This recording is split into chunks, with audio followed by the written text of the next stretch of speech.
penceramah istimewa untuk menyampaikan tazkirah sebentar saja lagi.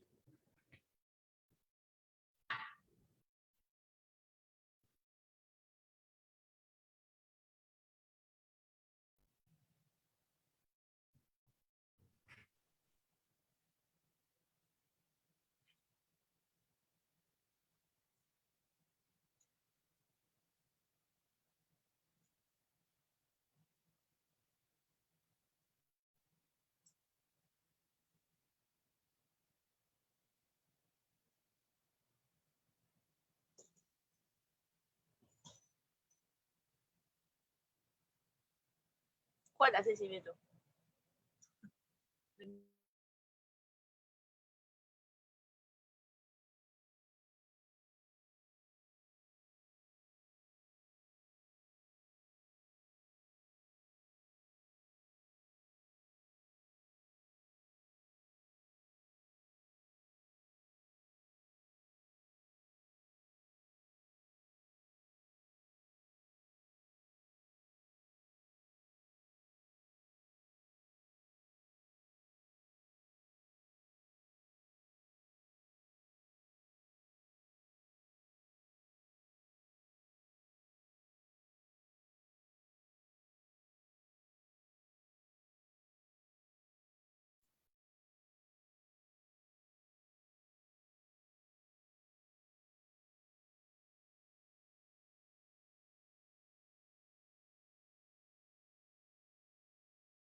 Assalamualaikum warahmatullahi wabarakatuh dan salam sejahtera. Sekali lagi SWCOP mengalu-alukan kehadiran para hadirin ke Tazkirah Kebersihan Lambang Keberadian sempena sambutan Hari Kitar Semula Kebangsaan 2021 yang dianjurkan 100% dalam talian. Untuk makluman, sebentar saja lagi Tazkirah Kebersihan Lambang Kepribadian akan bermula yang akan disampaikan oleh seorang penceramah yang istimewa. Dan insya-Allah dengan tazkirah yang akan disampaikan, kita semua akan beroleh manfaat dan dimohon para hadirin untuk terus like dan kongsi Facebook page rasmi SWCOP supaya kenalan kita semua boleh mendengarkan tazkirah yang akan disampaikan insya-Allah.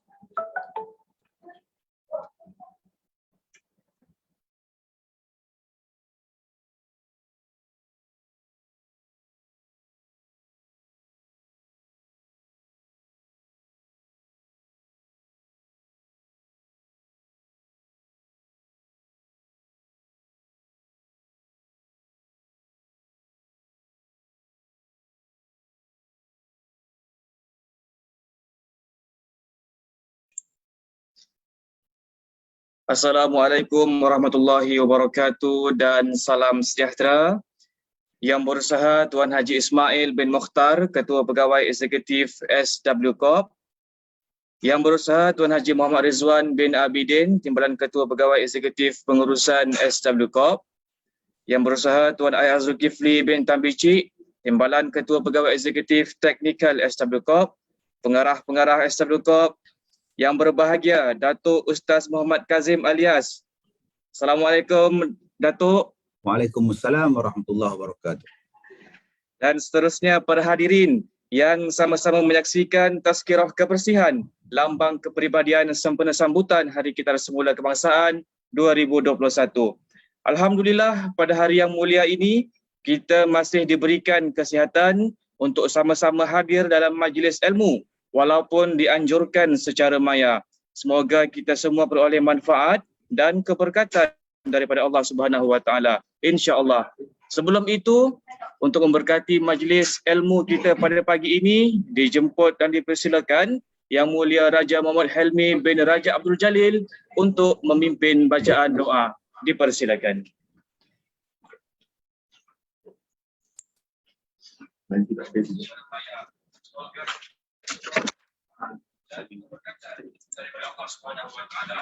Bismillahirrahmanirrahim. Al-Fatihah.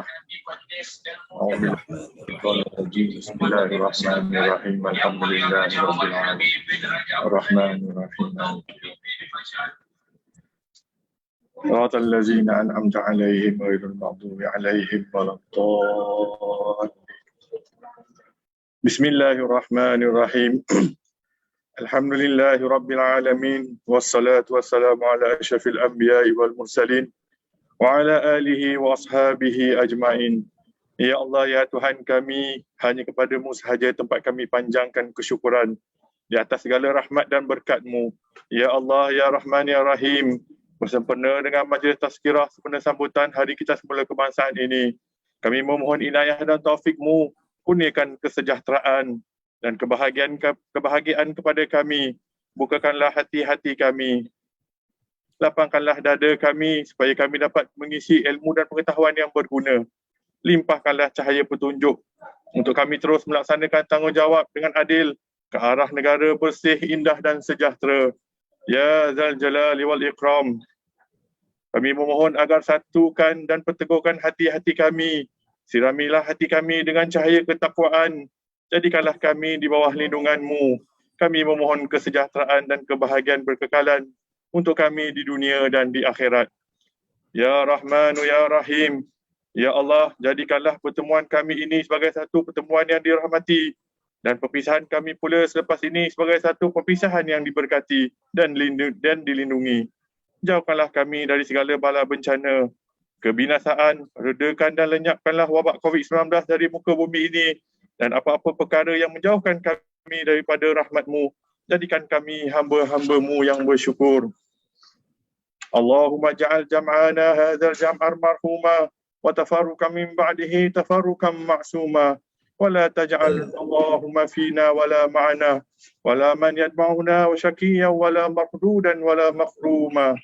Allahumma ja'al khaira a'malina wa akhirahu khairan a'malina hawatimuhu wa khairan ayatina yawma qafih.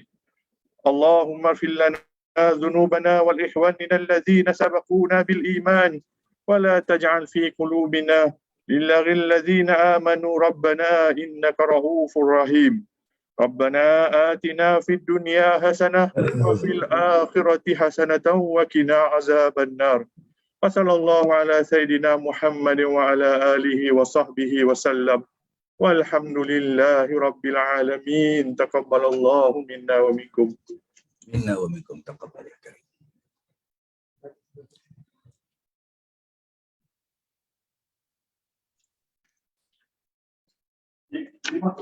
Amin, amin, amin, amin ya Rabbal Alamin. Terima kasih atas bacaan doa sebentar tadi. Hadirin yang dimuliakan, terlebih dahulu SWCOP menjemput Yang Berusaha Tuan Haji Ismail bin Mukhtar, Ketua Pegawai Eksekutif SWCOP untuk menyampaikan ucapan aluan. Dipersilakan Tuan. Assalamualaikum warahmatullahi wabarakatuh. Terima kasih kepada saudara pengacara majlis yang berbahagia, Datuk Kazim, penceramah kita pada pagi ini. Terima kasih Datuk kerana dapat bersama kita pada pagi ini. Alhamdulillah. Terima kasih kepada semua warga SWCOP.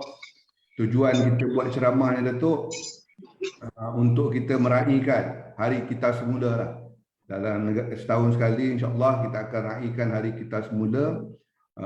Matlamat kita untuk memastikan bahawa negara kita ni bersih, indah dan sejahtera. Jadi kali ini kita nak Datuk kupas sikitlah mengenai aspek kebersihan dan juga apa-apa perkara yang berkaitan dengannya lah. Saya tak nak mengambil masa panjang. Kami ni tertunggu-tunggu. Saya ni sentiasa ikuti FB Datuk dan juga ceramah-ceramah Datuk. Alhamdulillah, hari ni kita dapat bersama dengan Datuk. Orang tak nak dengar apa saya cakap Datuk. Orang nak dengar apa yang Datuk cakap dan kita insyaAllah kita kongsikan. Alhamdulillah kita ada 2 platform hari ni. Ada yang dalam Zoom ni, ada dalam 1 orang dan juga insyaAllah dalam FB Live pun kita ada ramai kita punya follower Datuk. Itu sajalah daripada saya. Saya serahkan kepada pengerusi balik. Terima kasih. Assalamualaikum warahmatullahi wabarakatuh. Terima kasih Yang Bersihat Tuan atas ucapan. Jadi sebelum kita mempersilakan Yang Berbahagia Datuk untuk menyampaikan tazkirahnya, sekali lagi saya mohon para hadirin untuk terus kongsikan Facebook page SW Corp supaya kenalan kita semua boleh mendengarkan tazkirah yang akan disampaikan. Penceramah yang dibawakan oleh SW Corp pada hari ini ialah tidak asing dan tidak bukan Yang Berbahagia Datuk Ustaz Muhammad Kazim Alias. Beliau merupakan pengasas dan pengetua di Pusat Pendidikan Al-Barakah bertempat di Kampung Manjoy, Ipoh, Perak. Beliau menerima pendidikan di Sekolah Rendah Tok Sajak, kemudian di Sekolah Kebangsaan Seri Besut. Beliau menyambung pelajaran di Sekolah Agama Syubaniah dan Ma'ahad Tahfiz Al-Quran dan Qiraat Masjid Negeri Perak. Kalau dah jodoh di OSIS Forum Perdana di TV1 30 minit Ustaz Kazim Alias di TV Al-Hijrah dan Kopi Bersama Ustaz Kazim di TV9 merupakan antara acara di televisyen yang pernah diikuti oleh Yang Berbahagia Datuk Ustaz Muhammad Kazim Alias. Oleh itu, dipersilakan Yang Berbahagia Datuk untuk menyampaikan tazkirah kebersihan lambang kepribadian. Dipersilakan. Assalamualaikum warahmatullahi wabarakatuh. Assalamualaikum. Bismillahirrahmanirrahim. Alhamdulillahi rabbil alamin. Wassalatu wassalamu ala Rasulillah wa ala alihi wa ashabihi ajma'in. Qala Allah Ta'ala fi kitabihil karim, a'udzu billahi minasyaitonir rajim. Innallaha yuhibbut tawwabin wa yuhibbul mutatahhirin. Sadaqallahul azim. Terima kasih saudara pengacara majlis yang saya muliakan, Yang Berusaha Tuan Haji Ismail Mukhtar, yang saya muliakan Yang Berusaha Tuan Muhammad Ridwan bin Abidin, dan Yang Berusaha Insinyur Zulkifli bin Tambiji, seluruh pengarah-pengarah bahagian, pengarah-pengarah negeri dan semua hadirin hadirat mudah-mudahan dirahmati oleh Allah Subhanahu wa taala. Terima kasih kepada pihak SW Corp kerana sudi mengundang saya dalam program tazkirah pada pagi ini. Dan saya mohon anda jangan mengubah channel anda. Inilah wajah saya yang terkini ni Tuan Haji Ismail. Jangan Tuan Haji Ismail tengok apa headline benar rupa Ustaz Kazim ni. Inilah rupa saya yang terkini, tanpa ada sebarang calitan, coretan. Inilah rupanya. Jadi jangan anda mengubah channel anda. Baik tuan-tuan yang saya muliakan, mudah-mudahan saya pun sihat jugalah, sentiasa doa. Baik, tuan-tuan yang saya muliakan, bila kita sebut tentang kebersihan, di dalam bahasa Arabnya disebut sebagai an-nazafah, ya, kebersihan. Dan nazafah ini bermaksud ialah penyucian, suci, dan satu lagi disebut sebagai perkataan at-taharah, bersih. Jadi ada 2 perkataan dia. Macam kita lah juga, bersih pun ada, suci pun ada. Bahasa Arab pun ada juga perkataan nazaf. Ya, an-nazaf, an-nazafah. Dan satu lagi dipanggil sebagai taharah. Yakni selalu kita sebut taharah ini ialah penyucian daripada najis. Jadi kalau nazafah maknanya suci, bersih, elok, kemas. Itu kita sebut sebagai nazafah. Kalau taharah dia lebih menjurus ke arah melibatkan perkara-perkara yang melibatkan najis, sama ada najis itu najis yang nampak ataupun tidak nampak. Jadi tuan-tuan yang saya hormati, bila sebut tentang kebersihan ni ada 2 yang disebut. Satu dipanggil nazafah dan satu lagi dipanggil sebagai taharah. Membawa maksud kepada kita kebersihan meliputi keseluruhan aspek luar dan dalam. Kebersihan bukan setakat bercakup tentang kebersihan luaran, kebersihan persekitaran, kebersihan diri, kebersihan rumah dan sebagainya. Kebersihan satu lagi ialah kebersihan di dalam hati, kebersihan dalaman, kebersihan jiwa.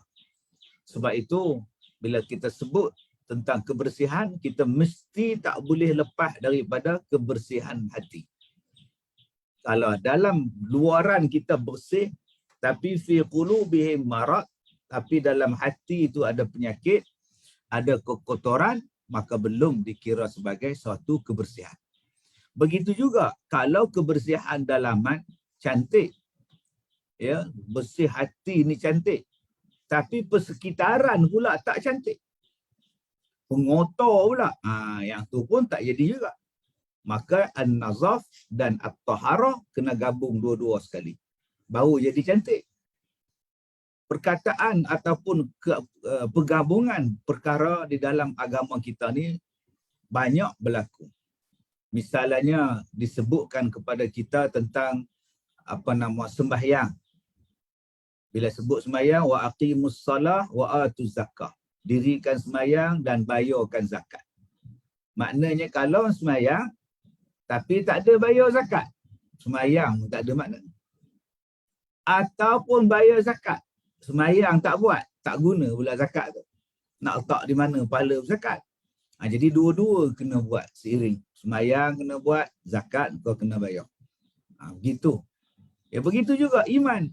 Allah sebut dalam Al-Quran, ilal ladzina amanu wa amilus salihat, melainkan orang yang beriman dan beramal soleh. Bila sebut engkau beriman, kau mesti buat amalan. Kalau kita mengaku aku beriman pada Allah, dalam masa yang sama kita tak ada amalan, tak sempurna iman kita.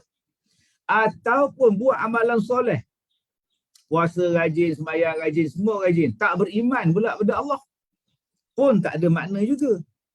Jadi tuan-tuan yang saya muliakan, dia kena melengkapi di antara satu sama lain. Seperti yang saya sebutkan tadi tentang kebersihan.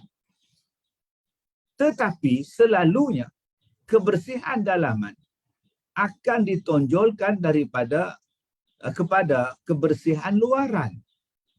Hati yang bersih akan membawa kepada kebersihan itu di luar. Hati yang cantik, perkataannya pun cantik. Hati yang mulia, perkataannya pun mulia. Begitulah sebaliknya. Hati yang kotor, perbuatannya pun kotor. Kata-katanya pun kotor. Sebab itu kalau tuan-tuan ada cakap, dia tu memanglah mulut dia macam itu, tapi hati dia okey. Dia tu kau jangan ambil hatilah dengan dia. Mulut dia memang popek. Tapi hati dia alright. Tak betul tu tuan-tuan. Kalau kata-kata dia baik, hati dia baik. Kalau hati dia baik, kata-kata akan baik.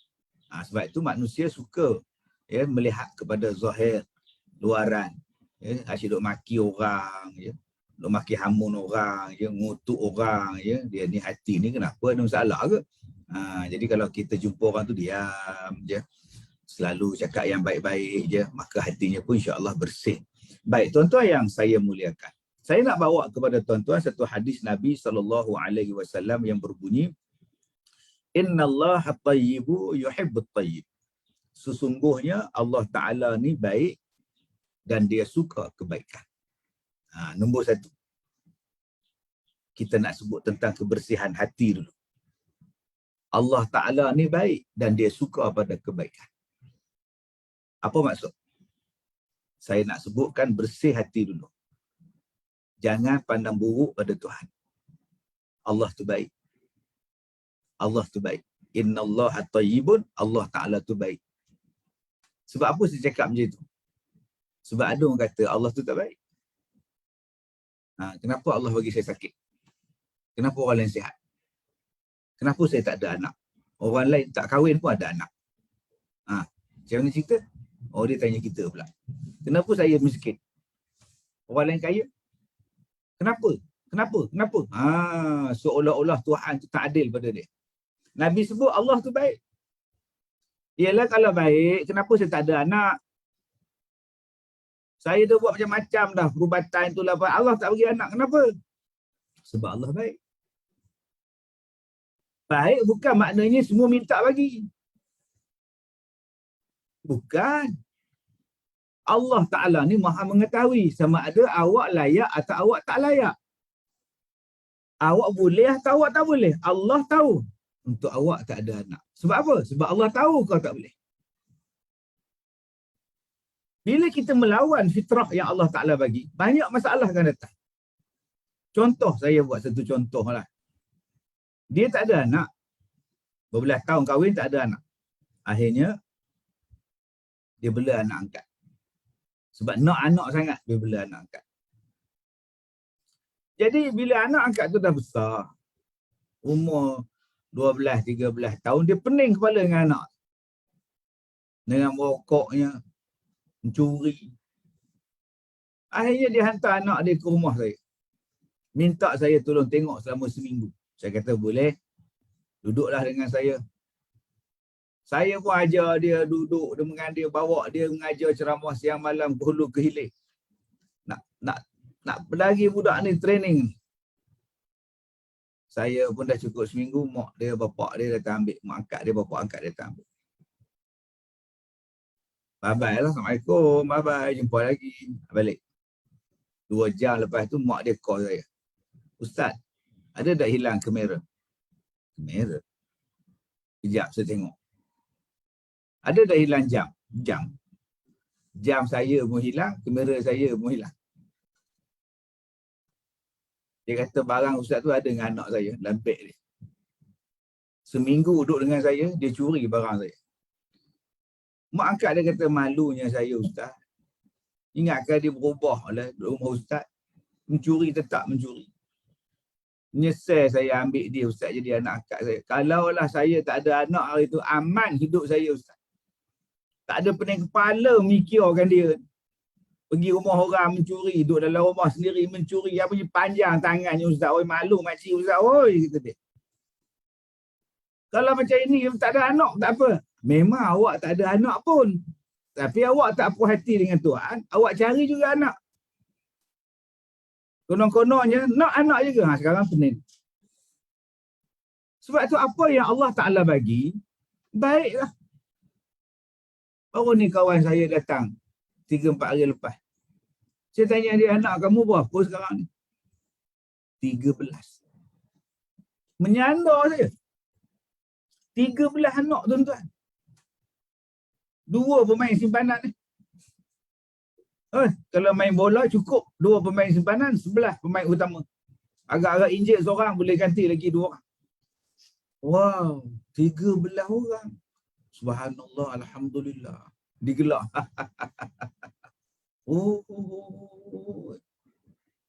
Oi, 13 anak tuan-tuan oi. Meriah tu.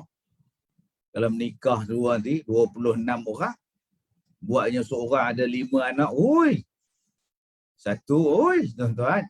Kalau buat kenduri kahwin, cukup-cukup dengan anak cucu je. Buat kenduri doa selamat, tak payah panggil orang masjid. Anak ada cucu cukup. Ramai. Adakah Allah tak baik bagi dia ramai anak? Allah tahu dia boleh bela anak dia. Beranaklah. Takut apa? Akak-akak yang ada takut. Kadang-kadang, takut tak nak anak. Allah bagi tu ambil. Ini susah hati. Susah hati ni. Kenapa tak datang? Kenapa tak datang? Sudah tuan-tuan. Kenapa tak datang? Kenapa tak datang? Dia ambilnya RTK, COVID pergi cek. Tu Ailio kau oi. Bukan nak test pregnancy test. Dia susah hati tuan-tuan. Jadi tuan-tuan yang saya muliakan, apa yang Allah Ta'ala bagi ni baik. Sebab dia baik. Cuba tengok muka saya sekarang ni. Dah okey ni, okey lah. Dulu lagi teruk tuan-tuan. Dulu tuan-tuan tak kenal saya, muka bengkak sana sini. 2-3 hari lah saya tak keluar.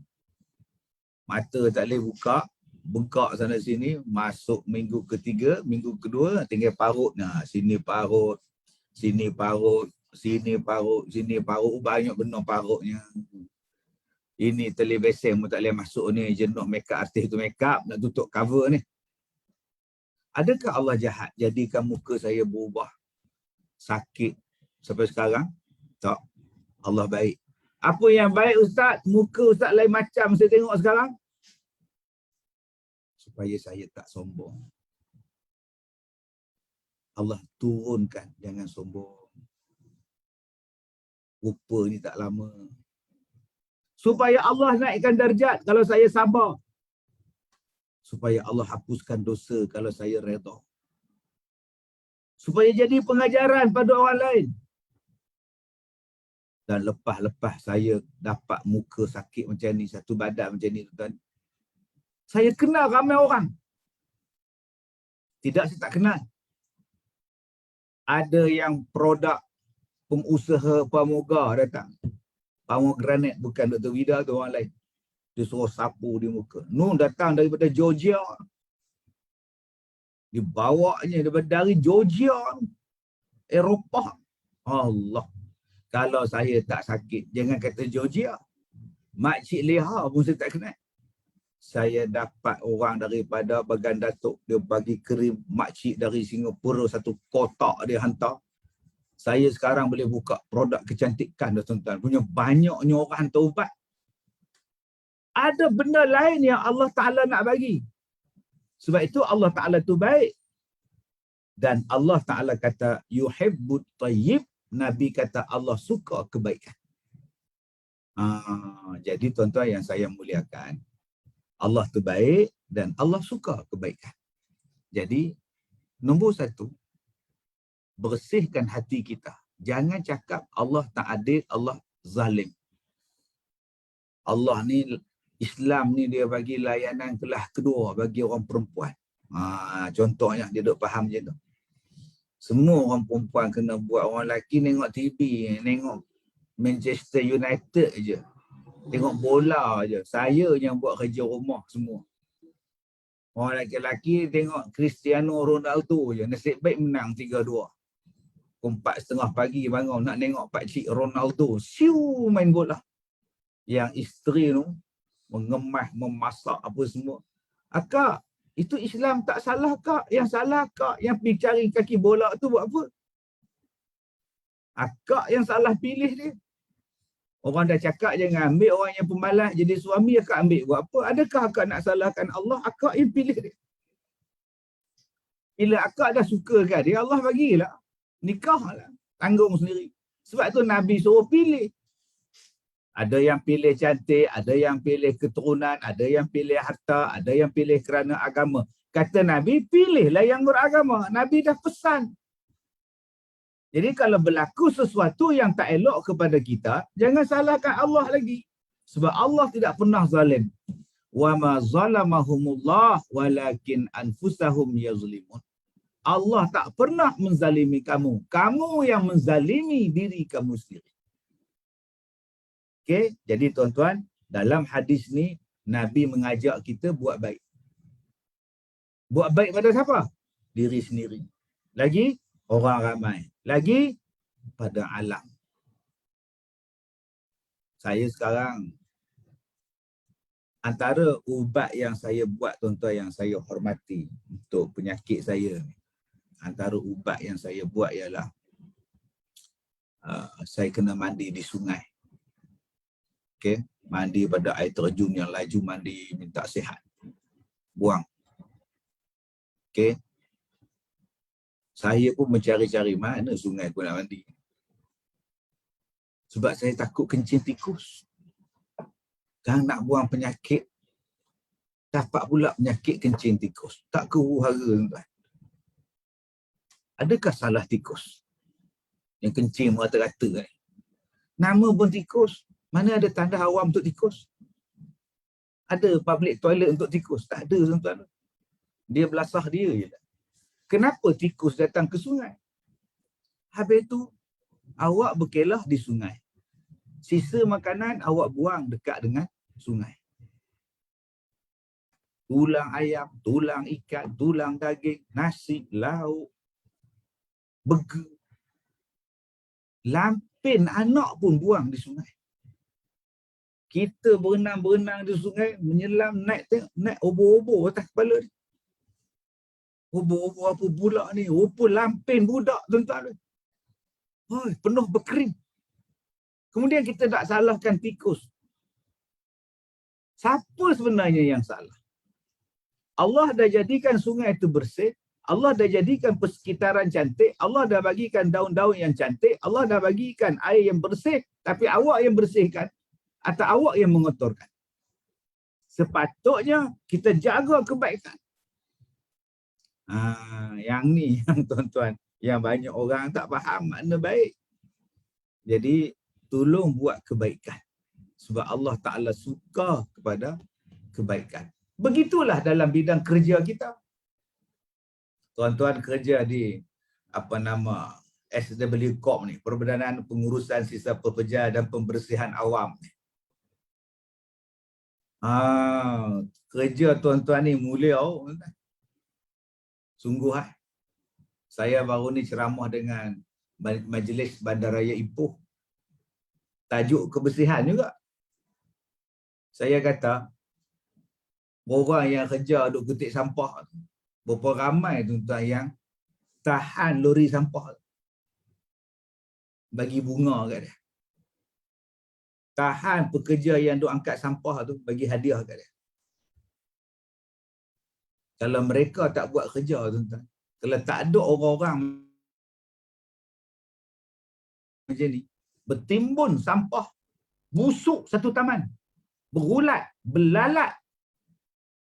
Tapi setengah orang dia tak hormat pun orang yang buat kerja macam ni. Dia kata lekeh, leceh. Allah. Orang macam ni dalam hati tu kotor. Saya dengan abang-abang hak duk ketik sampah tu. Sat lagi saya bagi buah kat dia orang. Sat lagi saya bagi kem pelekat. Mai hari raya saya bagi duit raya. Pasal apa? Pasal saya nak hargai mereka. Mereka jaga kebersihan. Kita tak boleh buat kerja macam dia orang. Tapi dia orang boleh buat. Apakah penghargaan untuk kita pada mereka? Dari kita. Jadi, tolong buat baik. Nombor satu. Jadi, kita kerja yang terbaik.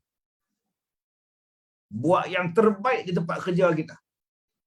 Dengan efisiennya, kemasnya, disiplin jaga, masa jaga, semua jaga. Nombor satu. Yang kedua, kata Nabi SAW, nazifun yuhibbun nazafah. Allah Ta'ala itu bersih dan Allah Ta'ala suka dengan kebersihan.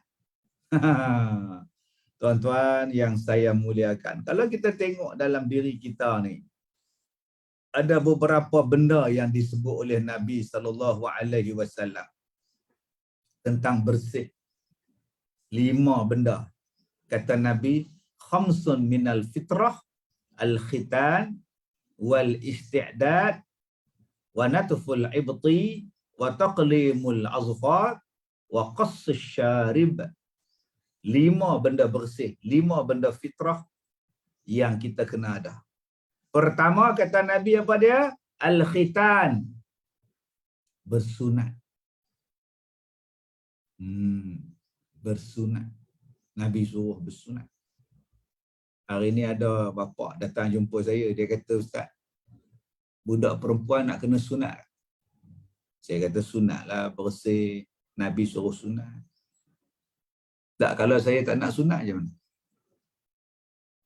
Sunatlah, Nabi suruh sunat. Tak, kalau saya tak nak sunat, Ustaz nak kata apa? Saya nak kata apa? Bukan anak saya, terpulang kat hang. Bukan anak saya. Sunat tu lambang bersih. Bagi laki-laki jadi bersih. Bagi perempuan bersih. Cuma nak bersunat bagi orang perempuan tu, adalah batasan dia, hak dia, bukannya banyak. Ini umur 19 tahun tak bersunat. Bapak terlupa nak bersunatkan anak. Sampai 19 tahun budak. Tuan-tuan pernah jumpa ada orang lelaki-lelaki nak kahwin tak sunat? Dia bisik kat naik qadhi, "Tuan, saya belum sunat." Peranjat beruk tu tadi tu. Umur 26 tak sunat. Bapak terlupa kata dia. Habis tu kalau bapak kamu terlupa nak sunatkan kamu, kamulah sunatkan, pergilah ke klinik. Apa yang mengadu ngaku pula dah nak kahwin besok? Sudah tuan-tuan. Aduh. Bersunat itu bersih daripada orang yang kena penyakit kelamin, 100 orang yang kena penyakit kelamin, 99 daripadanya adalah tidak bersunat. Dia jadi kotor. Maka fitrah nombor 1 bersih, berkhitan. Yang kedua, membuang rambut di hari-hari. 40 hari buang, 40 hari buang. Jangan diternak pula di situ. Oi, hutang rimba pula jangan tuan-tuan. Disuruh buang, bersih. Setengah orang dia tak nak cakap benda ni, malu Zam cakap ngotor. Ngotor apa benda fitrah? Pergi buang. Ini malas membuang. Yang ketiga, mencabut bulu ketiak. Jangan dia buat TikTok pula. Ambil gambar di sebalik bulu ketiak. Saya geli tengok entah dia. Ada pula kameraman pula. Seorang buat bulu ketiak macam ni, yang seorang pula duduk di belakang dia. Nampak hidung, nampak mata, nampak di celah-celah bulu ketiak. Wah, konon-konon tu art and design lah konon-kononnya. Dulu dia ambil kat ITM, art and design gambar. Art and design apa engkau, bulu ketiak engkau, art and design. Disuruhnya buang bulu ketiak. Abang-abang oi, udah sejengkil bulu ketiak. Gini tengok bola. Tengok Messi lawan. Isteri duduk di sebelah. Menangkap nampak. Busuknya. Lepas ni buat. Cabut bulu ketiak. Tapi ustaz, kalau laki-laki tak ada bulu ketiak, tak nampak macam macho tak? Tak nampak macam kita tak payah. Orang suka ketiak bersih, kemas. Duduk dengan dia pun selesa, tak bau ketiak. Ini bau ketiak hangit. Perit. Sampai orang hadiah kat kita minyak wangi. Tuan-tuan berhati-hati tu. Kenapa orang hadiah kita minyak wangi? Sedar-sedarlah diri tuan-tuan. Ada benda tak kenal lah tu tuan-tuan. Kadang-kadang kita, dapat minyak wangi. Padahal kita tak sedar. Bau busuk. Jadi duduk saja-saja tu cuba angkat tangan. Bau tak? Kalau bau, pergi mandi. Ambil limau, sapu dengan limau. Hilangkan bau badan tu. Jangan makan benda yang busuk-busuk. Peluh kita tu. Orang tak selesa dengan kita. Yang keempat, kata Nabi SAW, wa taqlimul azfar. Potong kuku. Ni suruh potong kuku ni hari Jumaat. Potong 1 jari ni, 2, 3, 4, 5, 6, 7, 8, 9, 10. Tutup dengan jari ibu balik. 1, mulakan jari ni, 2, 3, 4. Masuk jari kiri, kanan, tangan kiri. 6, 7, 8, 9, 10. Last sekali 10 yang ni. Sunat. Jangan duk belah kuku. Setengah orang dia belah kuku 10 jadi panjang. Ini kalau bergaduh dengan isteri seronok mencakar. Ya Allah. Tanya dia kenapa kau belah kuku panjang. Dia kata senang korek telinga. Ada jenis tu tuan-tuan. Jadi akak-akak, pergilah potong kuku. Kadang-kadang kita menangis. Kuku patah. Patah. Menangis macam. Eleh kau. Potong je lah. Lambang kebersihan. Dan yang kelimanya, menggunting misai. Misai ni bagi nipis. Macam saya ni misai dah kompon nipis lah. Tengah-tengah ni tak ada misai. Tak ada. Selamat Tuan Ismail ni. Tengah-tengah ni tak ada misai ni. Nampak ni. Hari tu saya pergi ceramah mana. Satu budak muda. Dia main dekat saya. Tuan, Dia mari kat saya, Ustaz Kazim, ya. Adakah sunnah Nabi memotong misai di tengah-tengah? Aku sepak sekali lagi budak ni, tuan. Dia boleh kata kat saya, adakah sunnah Nabi memotong misai tengah-tengah sebab dia tengok tengah-tengah saya ni tak ada. Saya tengok semacam budak ni. Saya kata ni bukan misai, ni tanglong nama dia.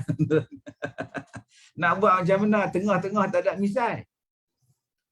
Misai jenis nipis ni. Sebab ada orang yang belah misai, duduk dalam mulut. Tutup. Bila minum tu tuan-tuan, separuh dari misai ni penuh dengan susu. Nasi ni ada je jatuh kat misai. Tuan-tuan kena tengok cerita 18 puasa, 17 puasa, 16 puasa. Nama dia Cik Purnama. Bukan puasa dia. Asal dia aja makan nasi tak puasa, melekat kat misai. Bila Tok Ketua Kampung main tangkap tak puasa, dia boleh syarah lagi. Kita sebagai orang Islam, hendaklah berpuasa. Sedangkan Nabi pun berpuasa ketika berperang. Padahal nasi penuh di mulut. Tuan-tuan. Jadi abang-abang tak payahlah buat pertandingan misai terpanjang lah apalah. Buang misai, nipiskan, simpan janggut. Lambang kebersihan. Jadi tuan-tuan yang saya muliakan, Allah Ta'ala itu bersih dan Allah Ta'ala suka kepada kebersihan. Tuan-tuan adalah orang yang membuat kerja yang Allah Ta'ala suka. Tuan-tuan tak bangga ke? Tuan-tuan terlibat dalam satu perkara yang menjadikan Allah suka pada manusia, iaitu kebersihan. Jangan hanya nampak jadi Tok Imam je Allah suka. Jadi Tok Bilal je Allah suka. Jangan duk faham jadi penceramah aja, duk dakwah pada orang Allah suka. Ni hak kita duk kerja dalam bidang pembersihan, nak menjamin alam sekitar bagus. Nak menjamin udara kita bersih. Menjamin persekitaran selesa untuk didiami. Tuan-tuan melakukan suatu kerja yang Allah Ta'ala suka. Maknanya kalau tuan-tuan niat ikhlas kerana Allah, 30 tahun berkhidmat di sini, maka 30 tahun adalah ibadah. 25 tahun berkhidmat di sini, sama ada kita bekerja di bahagian bawah ataupun kita bahagian pengurusan tertinggi, tapi kita yang menguruskan kebersihan, maka kita dapat pahala. Niatkan hati yang bersih, tuan-tuan buat kerja ini, insya-Allah akan jadi baik. Tambah-tambah tuan-tuan, kita hari ini menggunakan kebijaksanaan kita. Mengitar semula. Ini satu bentuk bagaimana nak menjadikan persekitaran itu bersih. Kita semula mungkin di tempat lain, di negara lain lama dah dimajukan. Ataupun disebut, mungkin kita ni dalam 30 tahun kita sebut perkataan kitar semula. 25 tahun lebih kurang lah kita dulu pun kita tak sebut, kita pun tak tahu kita semula. Sekarang sekejap-sekejap kita semula. Sekejap-sekejap recycle. Bagi tempat lain, negara lain tuan-tuan, yang negara maju, mereka dah nampak lama. Sebut perkataan kitar semula. Sebab tiap-tiap sesuatu yang Allah Ta'ala jadikan bukan sia-sia. Kebijaksanaan kita nak menjadikan sesuatu yang dah kononnya tak boleh pakai. Macam mana boleh pakai balik? Banyak benda yang boleh dikitar semula. Tuan-tuan mendidik kami, masyarakat awam, tentang pentingnya kitar semula. Tuan-tuan mengajar, buat kempen kepada kami, macam mana nak buat balik. Melatih macam mana pembahagian sampah. Melatih macam mana pembahagian barang-barang yang nak dibuang. Orang dulu kalau sebut recycle, dia cuma nampak paper lama. All newspaper. Yang tu saja. Lama lah cerita kita semula ni, sejak zaman P. Ramlee lagi, Bujang Lapuk. Tuan-tuan tak ingat Bujang Lapuk tu? Apa? Ada barang mau jual. Dia jual paper. 20 sen. Wow, bini punya banyak cerita ni macam-macam pun 20 sen saja kah? Wah, bukan mau baca berita. Orang boleh beli paper, kata dia. Angkatlah. Cerita piramid itu lama. Kalaulah tuan-tuan, kita buka dalam Al-Quran, subhanallah. Di dalam Al-Quran ada satu surah, nama dia surah Al-Hadid. Surah besi. Surah besi. Allah kata, kami turunkan besi. Diturunkan besi kepada kamu yang penuh dengan manfaat.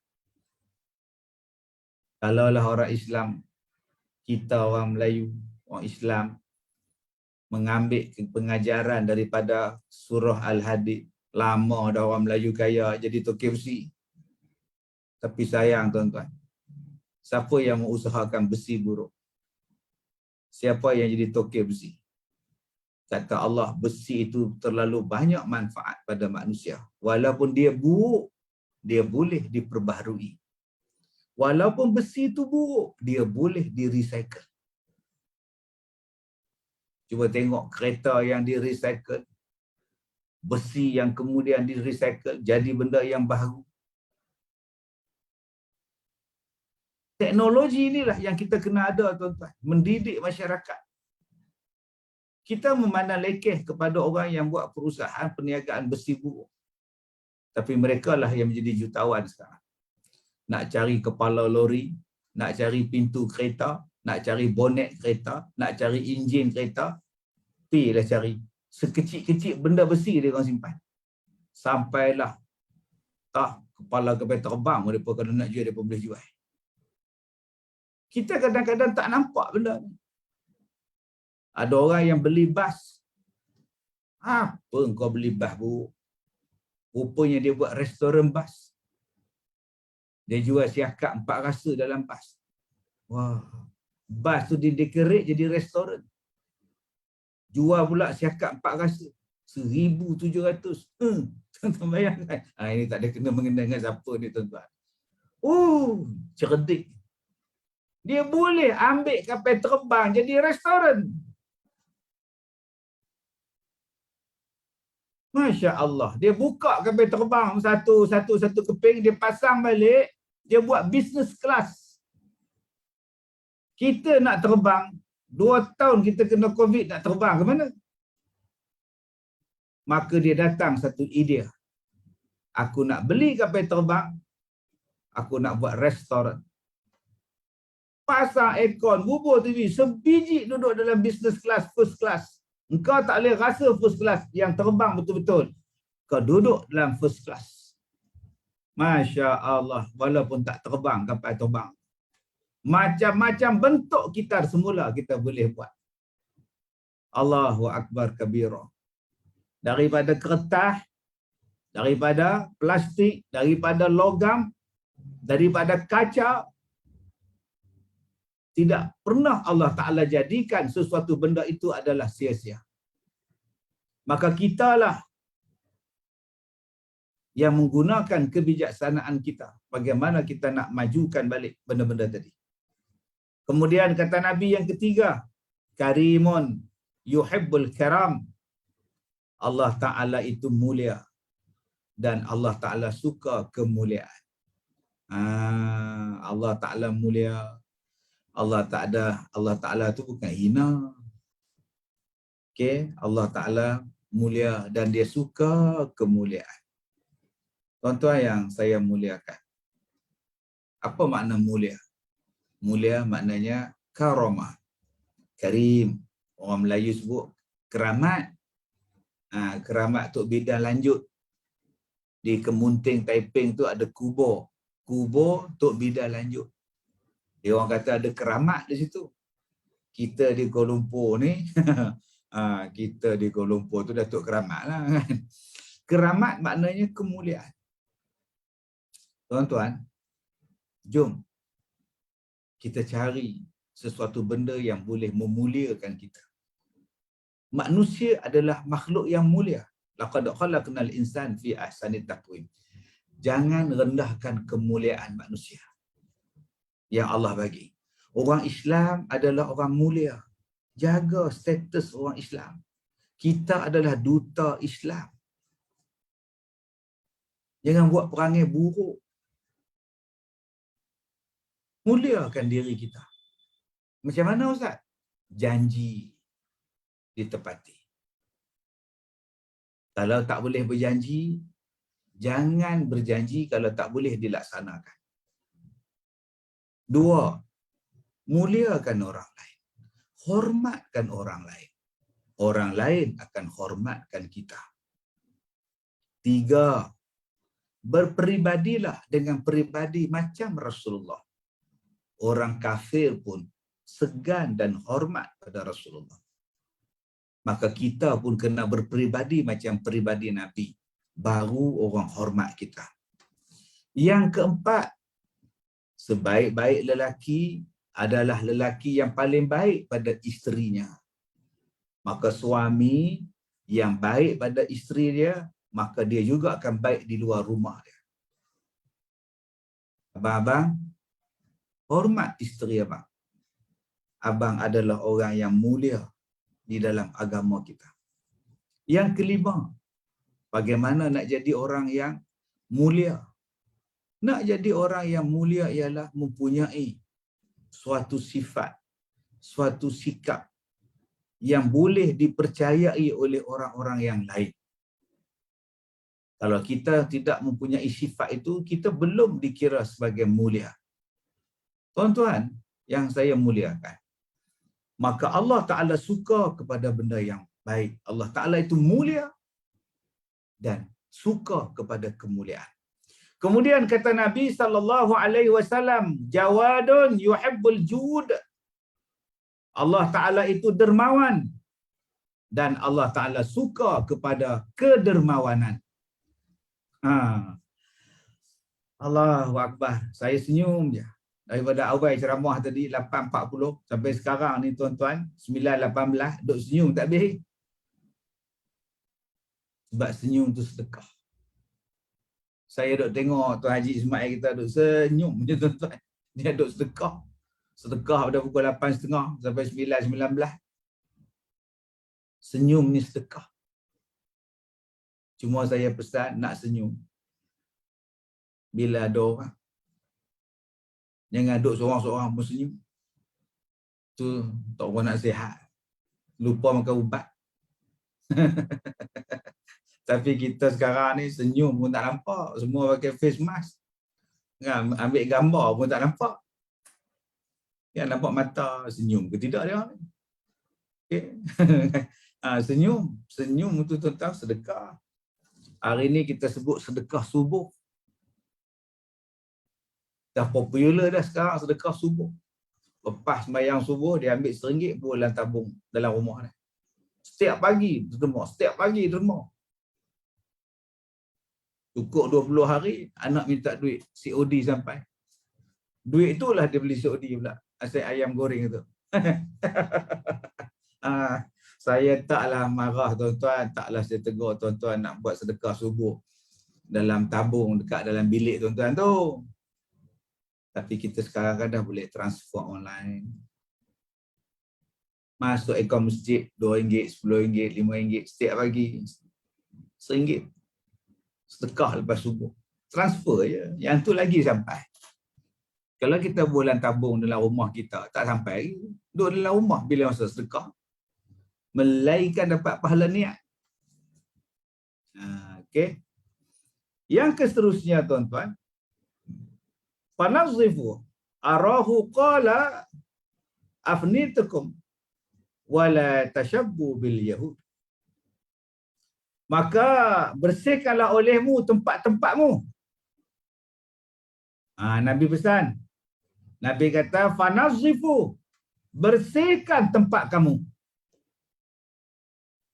Nabi suruh. Tapi orang tak nampak kadang-kadang ni.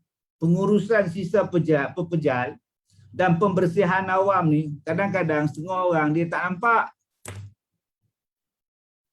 Dia ingat jabatan ni tak penting, dia ingat agensi ni tak penting, dia ingat kementerian ni tak penting. Ini nak ubah mentaliti masyarakat ni macam mana? Apa yang orang anggap penting sekarang? Yang diutamakan tu apa? Yang orang duk utama sekarang nombor 1 sukan. Tiap hari cerita bab sukan. Bukan saya anti sukan. Tapi sukan yang dipertandingkan ini mengakibatkan kos yang besar. Stadium beratus juta. Maintenance berjuta sebulan. Hasil tak ada. Tak ada hasil. Peruntukan untuk sukan juta. Pingat emas pun tak menang. Dan kalau menang pingat emas pun, apa kita dapat? Menang pingat perak pun tak dapat apa kita ni. Nak beli sayur pun tak mampu. Beli ikan pun tak mampu. Saya lebih suka kalau kita memasyarakatkan sukan. Kita mengajak semua rakyat sihat, mengajak pada semua orang sihat, mengajak semua orang bersihat, bersukan tanpa perlu ada pertandingan. Kita tengok negara jiran kita. Dia tak masuk Olimpik pasal dia tahu dia takkan menang pingat emas. Dia hantar kontijen je, hormat. Dia tak masuk tuan-tuan. Dia tak melabur ratusan bilion. Duit itu lebih baik buat benda lain. Tapi kita hari ini dah melampau-lampau sangat. Ya, terlalu banyak kita hantar. Hasilnya tak dapat apa. Apa yang orang nampak? Yang orang nampak ialah hiburan. Kita nampak hiburan. Artis beranak kita ambil tahu. Artis bercerai kita ambil tahu. Artis mengandung pun kita ambil tahu. Malu tuan mengandung. Dia tayang perut. Amda. Apa lagi yang manusia nampak? Yang manusia nampak ialah ekonomi. Tapi kenapa manusia tak nampak kepentingan pengurusan kebersihan? Kenapa orang hari ini dia nampak sebelah mata? Kenapa tuan-tuan kita, orang Malaysia tak nak ubah lagi mentaliti kita? Kebersihan sangat penting. Kebersihan longkang. Saya pergi ceramah di mana ke? Negeri mana? Negara mana saya pergi tuan-tuan? Sungai punya bersih. Boleh berenang, boleh mandi. Sungai dalam negeri dia. Longkang dalam negeri dia boleh bela ikan. Hebat tuan-tuan.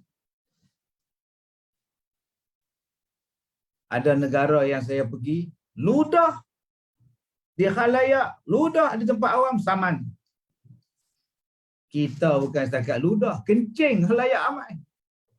Pergi kat dinding kencing.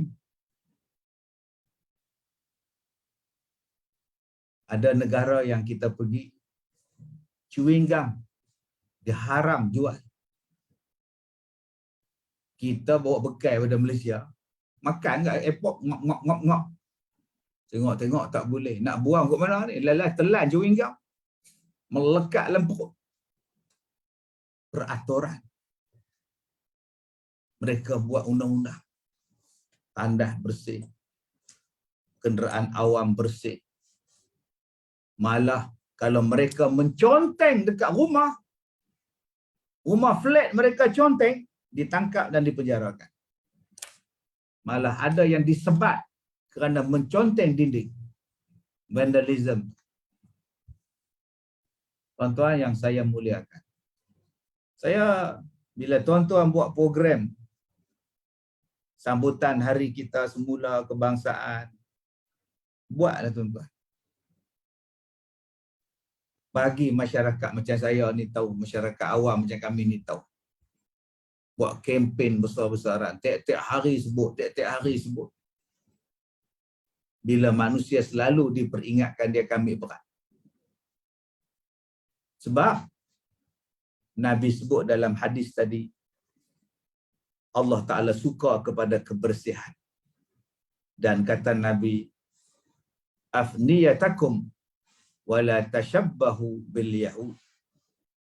Janganlah kamu menyerupai kaum-kaum Yahudi. Tuan-tuan yang saya muliakan, mudah-mudahan yang saya sebutkan tadi ada manfaat pada kita. Jadi saya serahkan balik pada tuan moderator. Jika ada soalan, jika ada pertanyaan sebelum kita sambung, insya-Allah. Saya serahkan balik pada tuan moderator.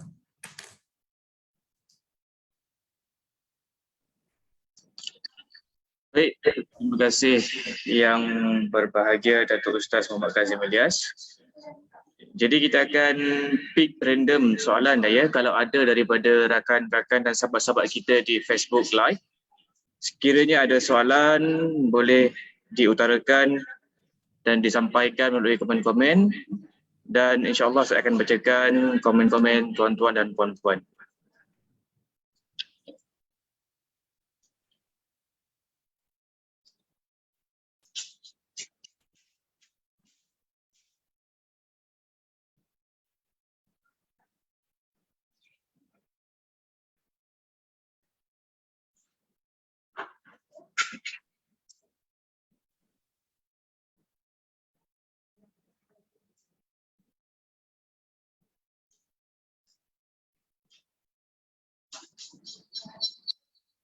Baik Ustaz, sebelum kita menantikan komen-komen daripada pendengar, mungkin saya ada satu soalan pandangan untuk Ustaz sendiri.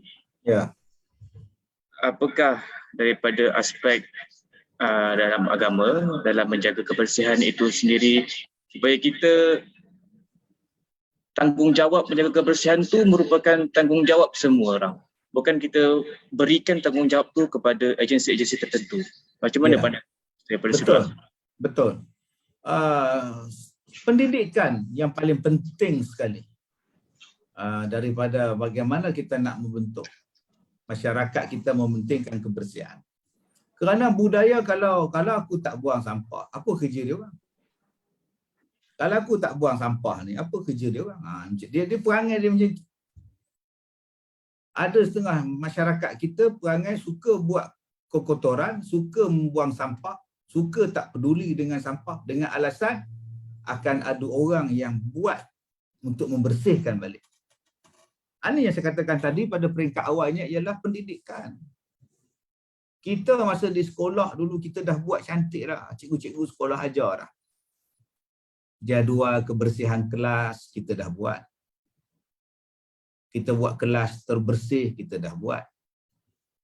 Malah waktu saya belajar dulu, kasut sekolah tak dekat luar kelas, luar bilik darjah. Kasut tak di luar. Supaya dalam kelas tu jadi bersih. Tapi itulah masalah kita bila habis daripada sekolah, apa yang kita diterapkan disiplin di sekolah, habis. Dulu masa disiplin di sekolah dulu, zaman-zaman saya dulu ni Masya Allah. Bila jumpa cikgu tu hormat. Bila habis keluar pada sekolah pun hormat pada cikgu. Walaupun kita pun dah tua, cikgu pun tua. Tapi sekarang budaya hormat bukan setakat tunggu habis sekolah. Dalam waktu belajar pun dah tak hormat. Kebersihan. Benda yang paling takut bila saya pergi sekolah ialah tandas. Saya tak nak pakai tandas cikgu sebab tandas cikgu bersih. Saya suka pakai tandas budak sekolah. Daripada situ saya tahu budak-budak ni bersih ke tidak. Macam saya di sekolah saya buat peraturan. Budak-budak di sekolah saya ni satu tandas 2 orang. Satu tandas 4 orang nama dia. Nama dia di luar tandas. Hanya 4 orang ni yang boleh masuk dalam tandas. Kalau tersumbat, aku cari kau 4 orang. Kalau tandas ni kotor, 4 orang ni aku cari. 2 orang ni aku cari. Jadi masing-masing berlumba-lumba untuk menjaga kebersihan tandas dia orang. Ini yang kita buat kempen. Jadi kalau boleh, saya katakan tadi, orang tak nampak kebersihan ni sebab dia pandang leceh. Ubah balik. Antara benda yang terpenting dalam hidup kita ialah kebersihan. Sampai disebut an-nazaf minal iman. Kebersihan adalah sebahagian daripada sikap orang beriman. Tuan-tuan, kalaulah kita duduk di kawasan yang bersih, perumahan yang bersih, kejiranan yang bersih, kita pun suka.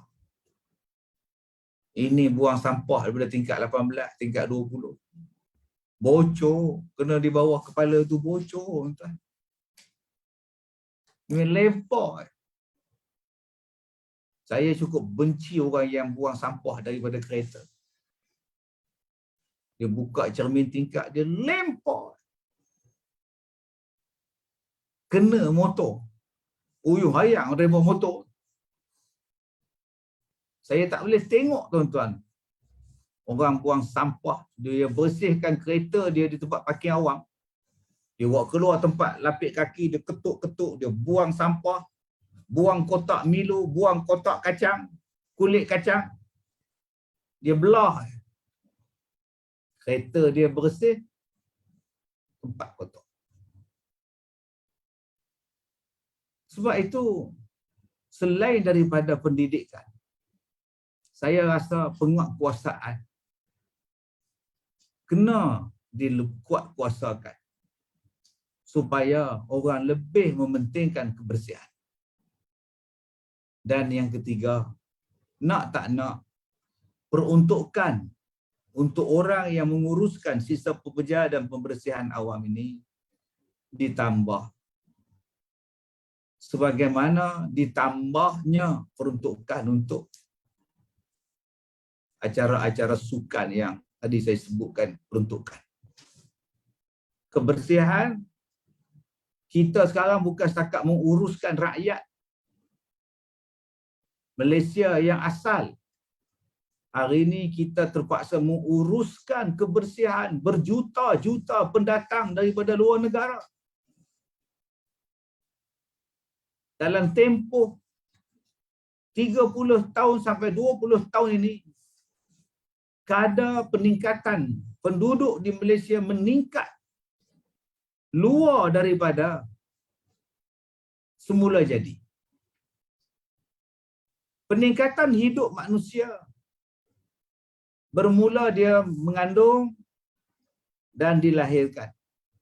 Dan nak mencapai tahap matang tu memakan masa 15 sampai 16 tahun. Maka kalau rakyat Malaysia duduk di Malaysia, kita katalah di Semenanjung 20 juta orang dulu nak meningkat kepada 30 juta orang yang dewasa, dia makan masa yang banyak. Jadi peruntukan, perencanaan boleh dibuat dengan begitu tersusun. Tetapi bila kita memanggil orang masuk dalam negara kita dan mereka masuk dalam skala yang besar, berjuta-juta, dan yang masuk itu pula semua dah besar. Bukan lagi kanak-kanak yang baru lahir, yang kena merangkak, yang kena berjalan. Yang masuk ni orang yang dewasa. Bukan kanak-kanak yang makannya cuma setengah pinggan sehari. Kalau budak-budak ni tuan-tuan, cukup. Segala-gala cukup, kita boleh susun. Tetapi bila kemasukan yang begitu drastik, makanan akan jadi tak cukup. Sebab yang datang ni semua kuat makan. Mungkin yang tak cukup nombor satu ialah bawang. Semua benda akan kelang kabut. Sebab tu kalau tuan-tuan tengok pada negara-negara lain, mereka menghadkan kontrol sejajar dengan keadaan kepadatan penduduk, pendapatan penduduk dan sekitarnya. Maka mereka boleh buat persekitaran yang bersih. Perencanaan untuk 20-30 tahun jalan raya, bangunan, perumahan akan dapat dibuat. Tetapi kalau datang dalam skala yang besar, negara sini datang, negara ni datang, negara ni datang, mereka memerlukan rumah, kediaman untuk mereka bekerja. Apa perumahan yang mereka boleh buat?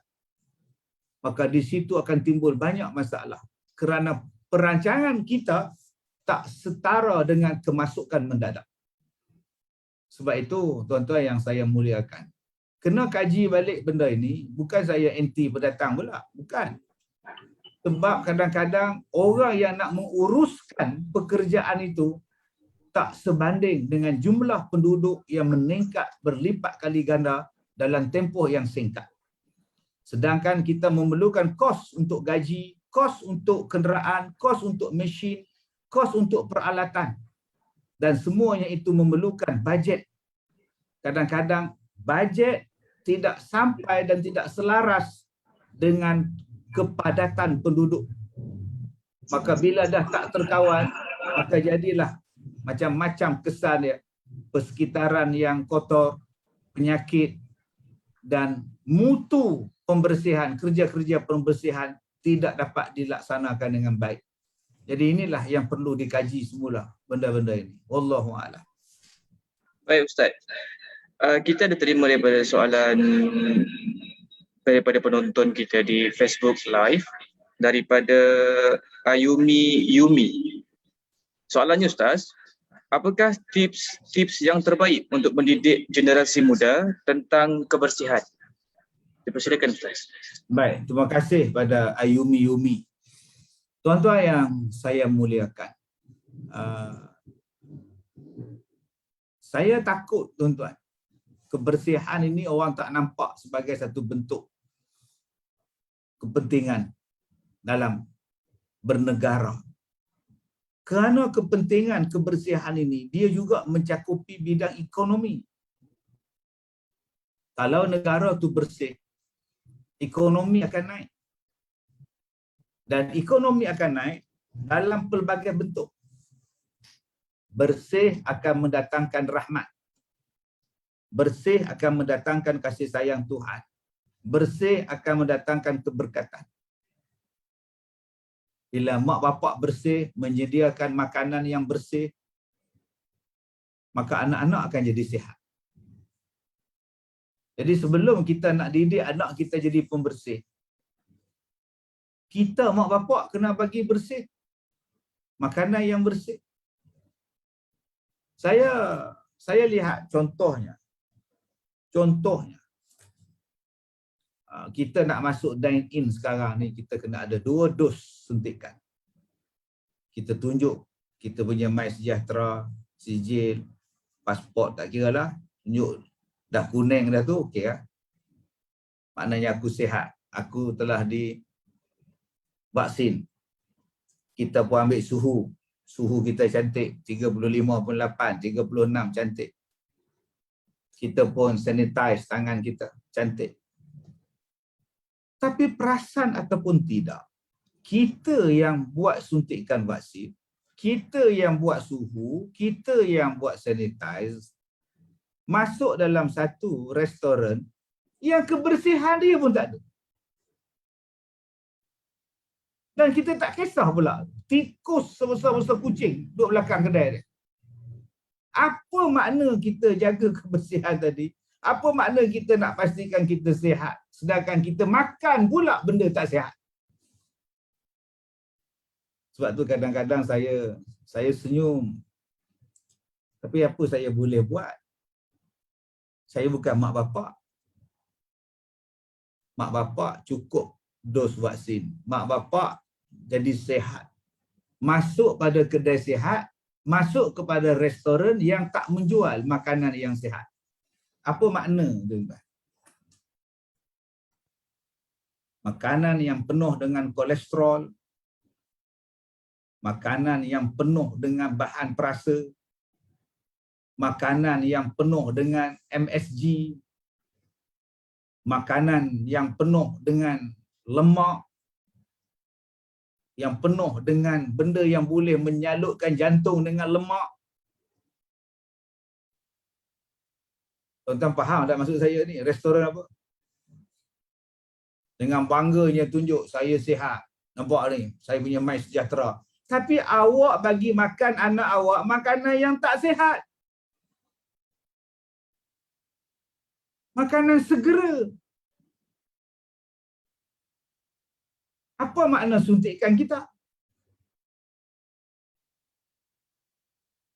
Bukannya haram makan tu. Tapi ikutlah berapa kali sebulan nak makan. Kadang-kadang yelah, saya pun tahu ada tuan-tuan dibaginya minum air manis tu, nak sebut tak erti. Segelas tu. Budak 5 tahun duk minum. Budak 10 tahun duk minum. Cuba tengok gula dalam kola tu berapa sudu gula, separuh gula. Awak bagi makan awak anak awak gula. Ayam yang dia makan tu ayam apa? Jadi inilah yang saya takut tuan-tuan. Ya.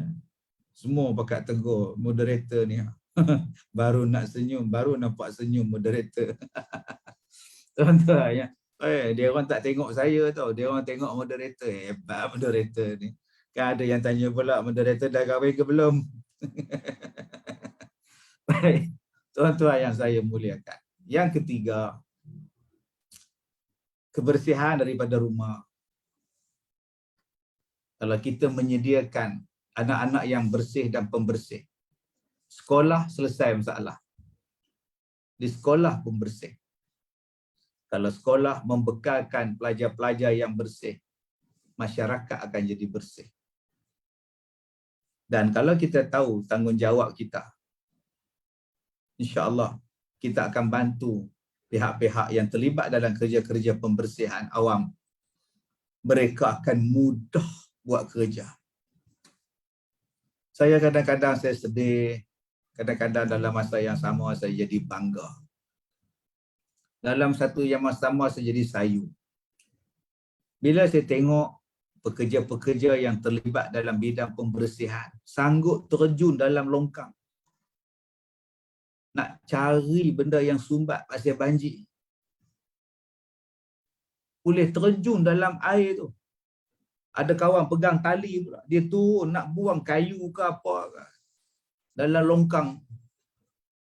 Mereka sanggup buat. Saya tengok anggota polis waktu hujan lebat tarik benda-benda sampah daripada longkang dan saluran kecil tepi longkang oleh trafik untuk memastikan jalan tidak banjir kilat.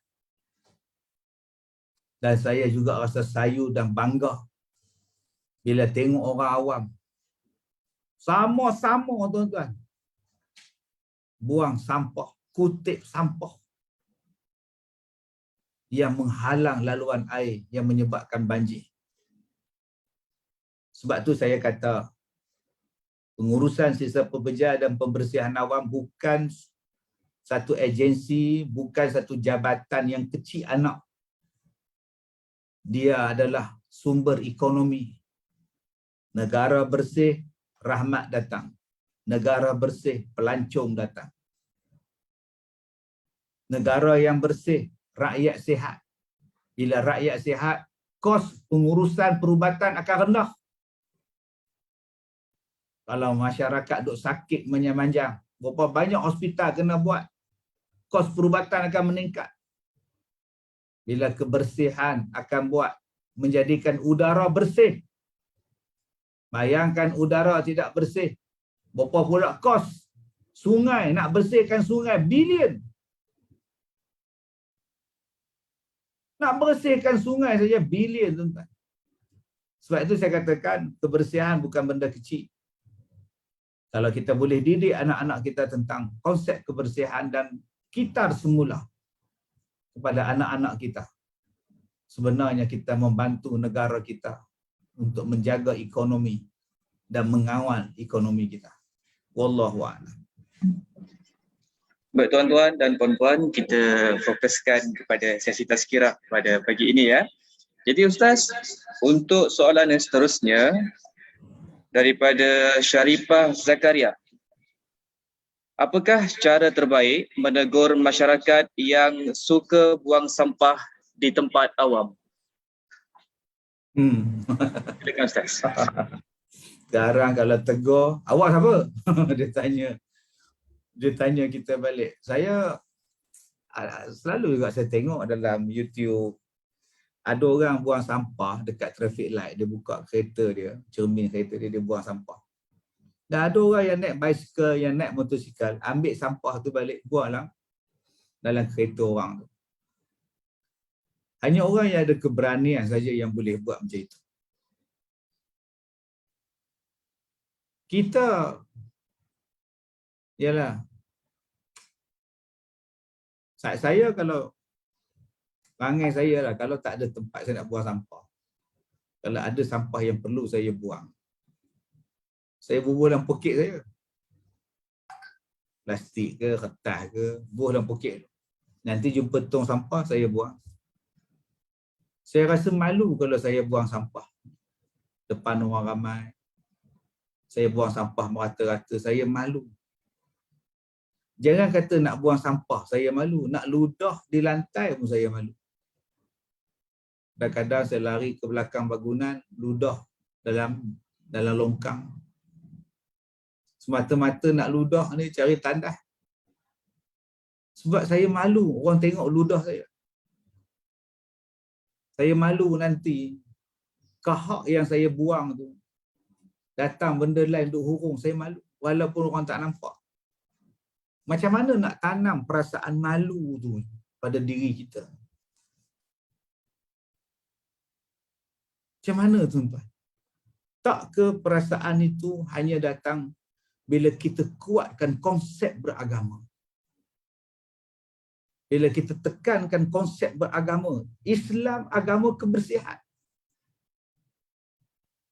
Nak ambil air semayang, nak semayang, basuh muka, basuh tangan, bersih. Sebelum wuduk, gosok gigi, bersugi, berkumur. Masukkan air dalam hidung, keluarkan balik.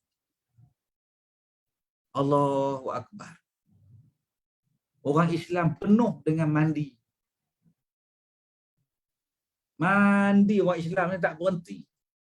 Tambah baru kahwin, siang malam mandi. Tak mana faham, faham. Tak faham, sudah. Bersih. Bila datang haid, bersih dimandikan. Malah bila dah mati pun dimandikan. Islam mengajar sungguh. Sebab itu, sebelum kita ditegur orang, sebab kita ni pengotor, tolonglah bersihkan diri kita. Sebab kalau kita ditegur, kita marah.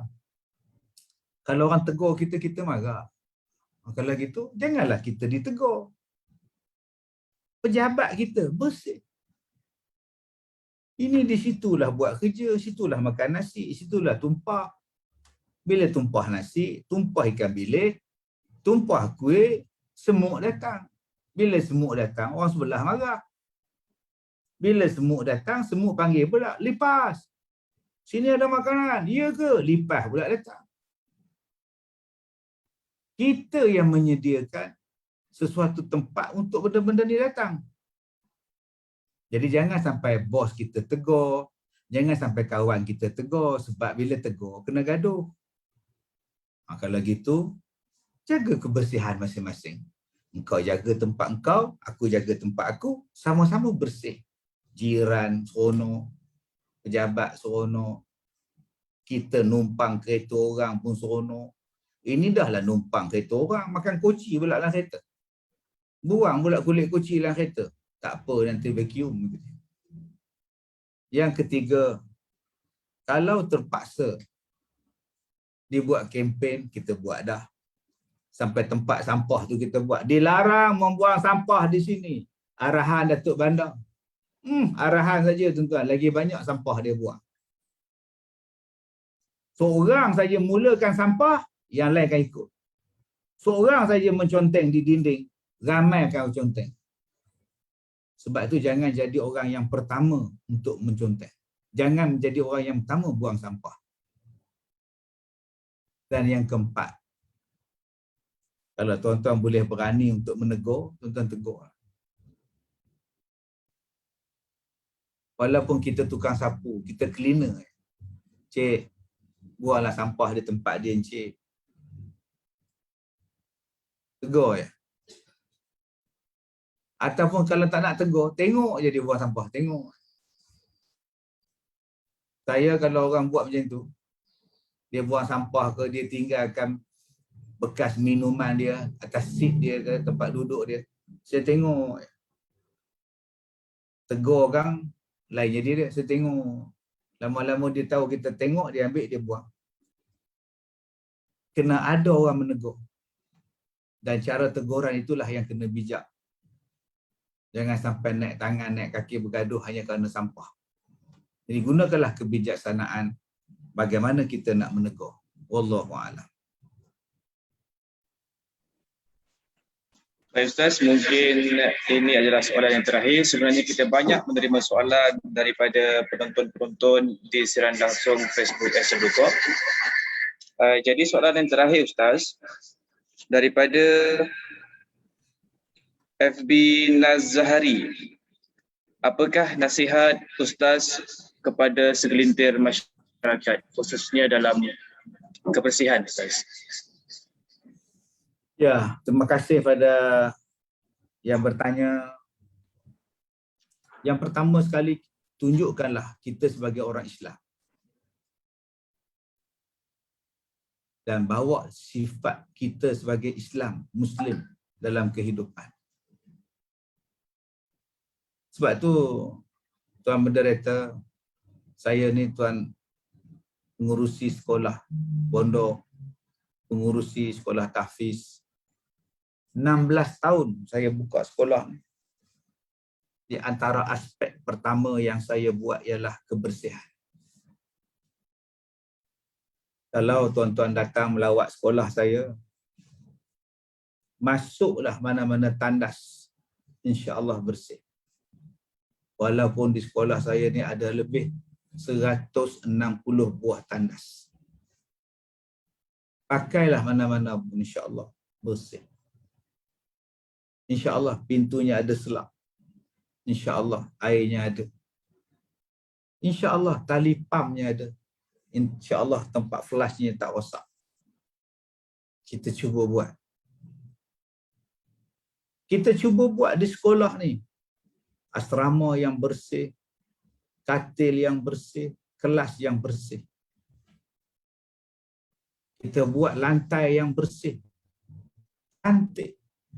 Tujuan saya adalah untuk bila orang datang ke melawat ke sekolah saya dan dia akan tiru pula untuk dibuat di tempat dia orang. Nombor satu, kita sebagai orang Muslim tunjukkan kita orang Islam adalah bersih. Tunjukkan. Yang kedua, tolong jadikan satu benda. Setiap apa yang kita nak buat ialah bersih diutamakan. Kedai yang kita nak makan, makanan dia pastikan bersih. Saya kadang-kadang duk tengok dalam Facebook, dalam YouTube, orang sediakan makanan di negara lain. Allah. Aku bersyukurlah aku tak duduk situ. Medok gaun nasi dengan tangan, ambil lok sana, lok sini, ngong. Bungkus atas surat khabar makan. Ay, ya Allah. Ada yang bancuh air asam Jawa tu sampai ke sini. Tu goyak dengan tangan dia. Buh asam Jawa, buh serbuk sana, buh gaul pula. Bulu tangan ni sampai ke hujung ni. Turun pula. Buh dalam periuk pula. Saya lagi ambil kek, rendah, kuih, cuk kodok pun nak makan. Makan, ngak, makan. Ya Allah. Tapi kita nak kata apa tu budaya mereka. budaya mereka dan mereka rasa selesa. Tak apa nak kata apa, itu dia punya pasal lah. Tapi janganlah budaya tu bawa masuk dalam negara kita. Sebab orang-orang macam ni dah ramai masuk ni. Dah ramai masuk. Saya takut tuan-tuan, hari ni orang jemur belacan. Orang buat bihun, orang buat laksa. Orang buat makanan-makanan ni dengan kotor, dengan tikus ada, anjing duk jalan atas tu. Tolonglah cari yang bersih tuan-tuan. Untuk makanan dalam perut kita ni Allah Ta'ala jadikan badan kita ni bersih ni tuan-tuan ni. Bersih ni. Jantung bersih ni. Semua bersih. Janganlah bagi kotor tuan-tuan.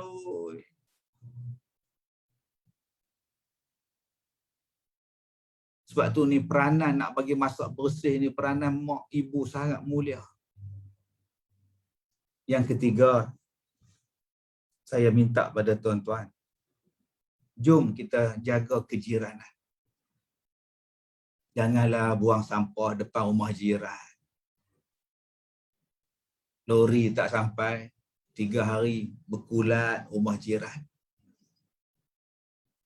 Janganlah letak sampah awal-awal malam, datang anjing selongkar, kucing selongkar, habis plastik sampah. Berterabur pamper semua depan jalan. Anjing main cakar-cakar satu kumpulan. Berterabur tengah jalan. Kereta langgar brung. Busuk. Janganlah buang sampah pukul 4 pagi, tengok orang tak ada, pergi buang depan rumah jiran. Lari senyap-senyap masuk dalam rumah. Jangan. Tolonglah asingkan benda yang boleh diasingkan. Botol plastik, barangan plastik, letak setempat. Sekarang ada masjid surau yang terima benda-benda ni. Suak khabar, plastik, bahan kaca. Mereka ambil benda ni, mereka jual. Sampai mereka buat kempen letak di masjid. Benda yang boleh dikita semula ni.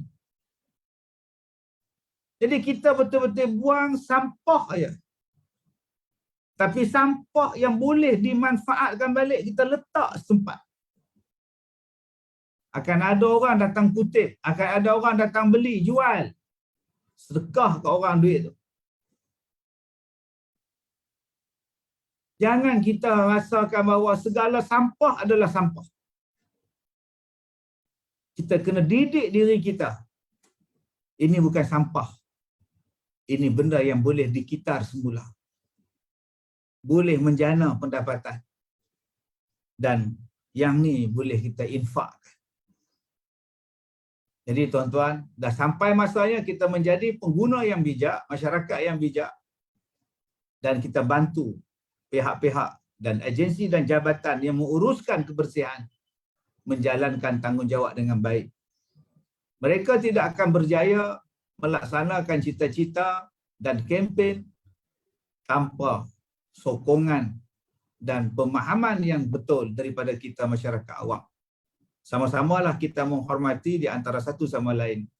Mudah-mudahan negara kita maju, bersih, negara kita hijau. InsyaAllah. Wallahu a'lam. Alhamdulillah. Terima kasih Datuk atas tazkirah yang disampaikan. Mudah-mudahan ilmu ini menjadi manfaat kepada kita semua dan dipanjangkan kepada yang lain agar menjadi bekalan untuk kita semua juga untuk masa yang akan datang kelak. InsyaAllah. Amin. Jadi sama-sama kita mendoakan kesihatan Ustaz untuk terus sihat dan terus menyampaikan dakwah-dakwah di dunia. Amin. Amin. Ya Rabbal Alamin.